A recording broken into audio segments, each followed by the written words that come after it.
কি? ওর সবকিছু। ওগুলো মাটিতে কেন? ওর কোনো কিছু এই বাসায় থাকতে পারে না। কেন? কারণ এই দেয়াল, এই ছাদ, এই মাটি তোর রক্তে গড়া বুবু, আমার মেহনতের ঘামে ভেজা। এখানে কোনো দাগ লাগতে দেব না। একটা ঘুষখোর জোচ্চোরের এই বাড়িতে থাকার কোনো অধিকার নেই। মুখ সামনে কথা বলো ভাইয়া। রাসেল, ভাইজান মনে করে আমি পাপী বুবু? আমি থাকলে ওর গায়ে দাগ লাগবে। চল বুবু, আমার সাথে চল। না, বুবু তোর সাথে যাবে না, বুবু আমার সাথে থাকবে। বুবুকে ছাড়া আমি যাব না। ঠিক আছে, তুই এখানে থাক, আমি বুবুকে নিয়ে চলে যাচ্ছি। যা, পোশাক পাল্টে মানুষের কাপড় পরে আয়, তারপর মানুষের মতো করে কথা বল। তুই ঠিকই বলেছিস বুবু, এই পোশাক কোনো কোনো মানুষকে অমানুষ করে দেয়। যেমন ও ঘুষ খেতে শিখেছে বুবু, ওর ইমান বিক্রি করে দিয়েছে। কিন্তু প্রমাণ করতে পারোনি। আজ পারিনি, কিন্তু একদিন পারবো। কিন্তু সেদিন তোকে আর ফেরাতে পারবো না। পাপের রাস্তা বড় কঠিন, শুধু যাওয়া যায় কিন্তু ফিরে আসা যায় না। সব সব দোষ আমার বুবু। এ আমি কেমন ভাই, কেমন বন্ধু যে ওকে ফেরাতে পারলাম না। বড় শোন, না, আজ হয় তুই ওকে ছাড়বি, না হয় আমাকে। আজ তোকে একজনকে হারাতে হবে। এখন বল, কার সাথে যাবি তুই? কার সাথে থাকবি?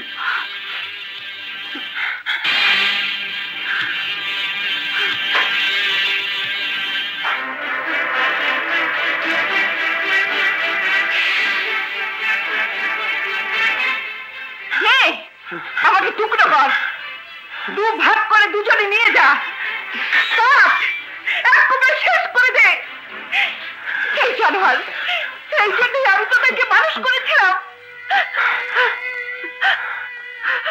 লোকের বাসায় বাসায় কাজ করেছি, মুখ বয়েছি, এই হাত দিয়ে পাথর ভেঙেছি, বিয়ে করিনি, শখ করে একটা গয়না পরিনি, দামি শাড়ি পরিনি। একটা মেয়ের যা যা স্বপ্ন থাকে, রোজ সেই স্বপ্ন একটা একটা করে গলা টিপে হত্যা করেছি। কেন বল, কেন?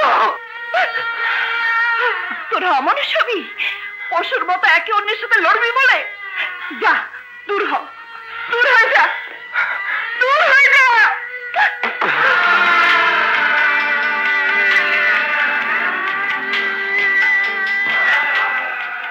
কি খুশি হয়েছিস? হসনি? ছোটকে দূর দূর করে তাড়িয়ে দিলাম, খুশি হসনি? বুবু, কে তোর বুবু? আমি কেউ না, আমি তোদের কেউ না। যা, দূর হ, যা। তোদের দিয়ে আমি আর কোনোদিন কোনো স্বপ্ন দেখবো না, কোনোদিন না। বেরিয়ে যা, বুবু আমার কথা শোন। বুবু, বুবু কথা শোন।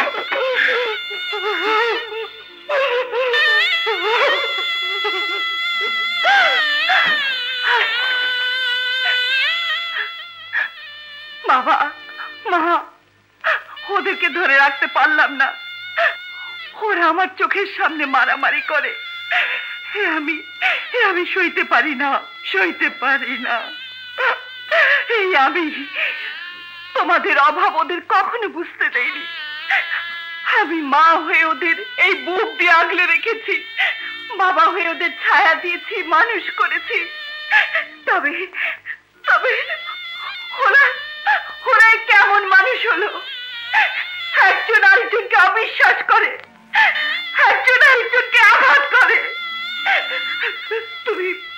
তুমি দোয়া করো বাবা, মা, তুমি দোয়া করো, দোয়া করো।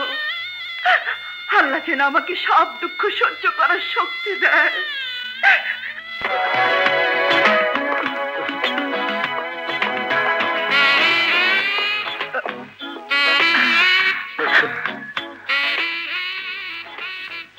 কোথায় নিয়ে এলে আমাকে? আজ থেকে এটা তোমার বাড়ি, আর এখন থেকে আমিও তোমার।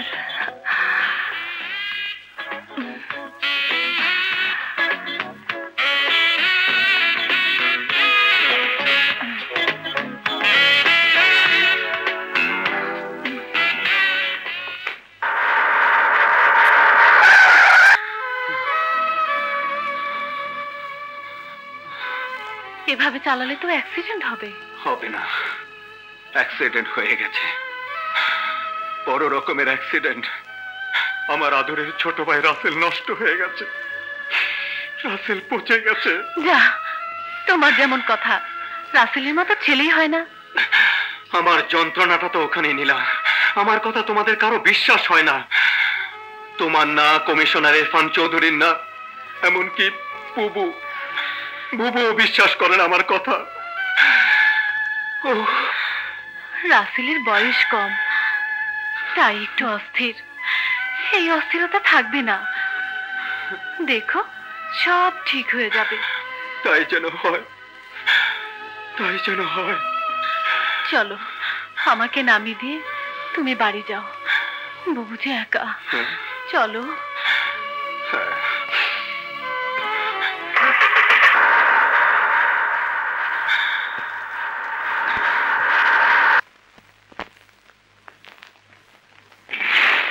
বুবু আসি। নাস্তা দিচ্ছি, খেয়ে যা। খিদে নেই। খিদে থাকবে না কেন? তুই কি ভেবেছিস রাসেল না খেয়ে আছে? কখনো না, ও ঠিকই পেট ভরে খাচ্ছে, ঘুমোচ্ছে। আমরা ওর কে যে আমাদের কথা ভেবে ও না খেয়ে থাকবে, ভাত দিয়ে সারা রাত জেগে জেগে বসে থাকবে? ঠিক রাসেল। না না, তুই খুলিস না, আমি খুলছি। শোন, কথা দে, ওকে তুই কিছু বলবি না? আচ্ছা, বলবো না। আসছি বাবা, আসছি।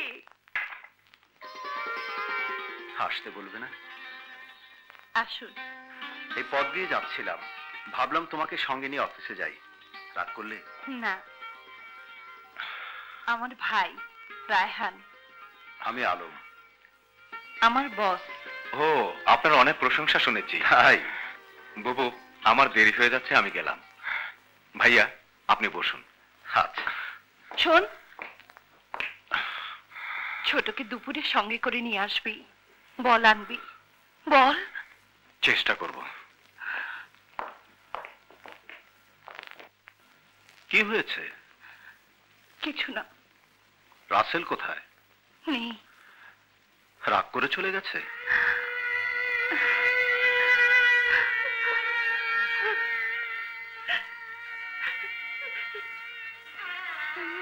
কেউ তোমার উপর রাগ করে থাকতে পারে?